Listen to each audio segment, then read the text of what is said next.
Visceral Games, a game developer located in California and owned by EA, has closed down. A little history. From 1998 to 2009, Visceral Games was known as EA Redwood Shores, named after their location in Redwood City, California. Visceral's biggest claim to fame, their most successful project, would have to be the Dead Space series, horror shoot 'em up. I only played the first one, but I really enjoyed it. Cut to 2013. EA bought the rights to develop Star Wars games from Disney, and it seemed like a no-brainer that all of the development studios that fell under EA's wing would have some type of role in the development of future Star Wars games. Cut to 2014, EA announced a Star Wars project that would be developed by Visceral Games, with Amy Hennig, former Naughty Dog creative director and longtime Uncharted lead, at the helm. With Amy associated with the project, everyone kind of assumed we'd be getting an action-adventure Uncharted-style game set in the Star Wars universe, and that sounded pretty damn awesome. Cut to 2016. During EA Play, we saw a montage of upcoming Star Wars projects, and the one that stood out the most to me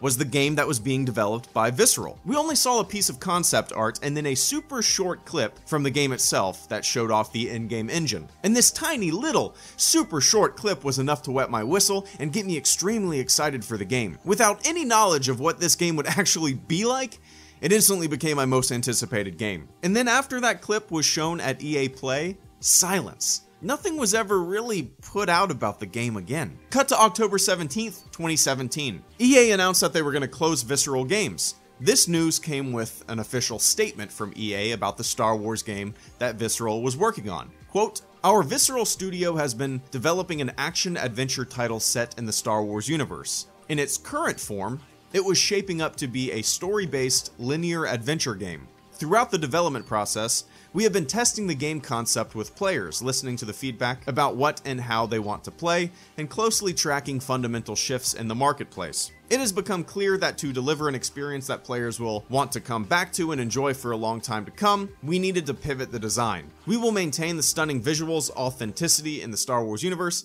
and focus on bringing a Star Wars story to life. Importantly, we are shifting the game to a broader experience that allows for more variety and player agency, leaning into the capabilities of our Frostbite engine and reimagining central elements of the game to give players a Star Wars adventure of greater depth and breadth to explore." Close quote.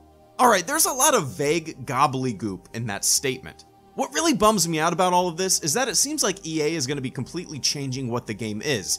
As they said, a linear, story-driven adventure game, like Uncharted. And that sounds awesome to me. I don't know about you, but that sounds awesome to me. And what further bums me out is the focus group feel of their market research. Shifts in the marketplace. Fuck the shifts in the marketplace. If every movie, game, album, book, or TV show is focus grouped and made to be a rehash of everything else that's in the marketplace, we'd never have anything cool or unique. We'd be stuck with a bunch of The Division or Destiny clones. A bunch of games with no end, a bunch of games that are nothing more than a grind, a bunch of games that feel fucking hollow with no fucking final reward, and make you feel like you're running up that endless Mario 64 staircase when you don't have enough stars, an endless staircase with no finality or payoff. A game that feels like running on a treadmill with no destination rather than running outside to a point. You can't focus group everything, you can't market research everything. Take some fucking chances. Stop trying to ride the wave of trends. Be the rock in the water that starts the waves, that starts the trends. Of course, maybe it's all good. Obviously, I'm just talking out of my ass.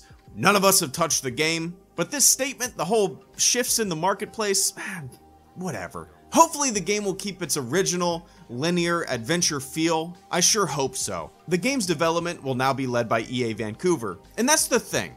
It went from one EA studio to another EA studio. It's not like some mom and pop shop was being devoured by a Walmart. And according to the statement, they are, quote, "shifting as many of the team as possible to other projects and teams at EA," close quote. So hopefully the majority of folks at Visceral aren't out of a job and are indeed being shifted to other things. I am not an EA hater. I am not an EA lover. I just want to play fun games. Different games. Unique games. Star Wars is such a huge, expansive thing. And to have such a huge, expansive thing being clutched by a company that doesn't seem to want to take very many chances, it's kind of depressing. I mean, imagine if Disney allowed independent developers to create Star Wars games. Imagine the unique shit that would come out of the Star Wars universe. It would be incredible. I don't want more of the same stuff. I don't want video games that are products of marketplace trends. I want new stuff. I mean, just look at PlayerUnknown's Battlegrounds. PUBG is enormous right now, a worldwide phenomenon. If Brendan Green, PUBG's lead designer, took his idea for a 100-player battle royale game to EA, I guarantee they would shut it down immediately. We can't do that. It's not part of the marketplace trend. This will never work, Brendan. Meanwhile, it's the biggest fucking thing right now. It goes to show that small and unique ideas can work if you're only willing to take a chance. HelloGreedo, out.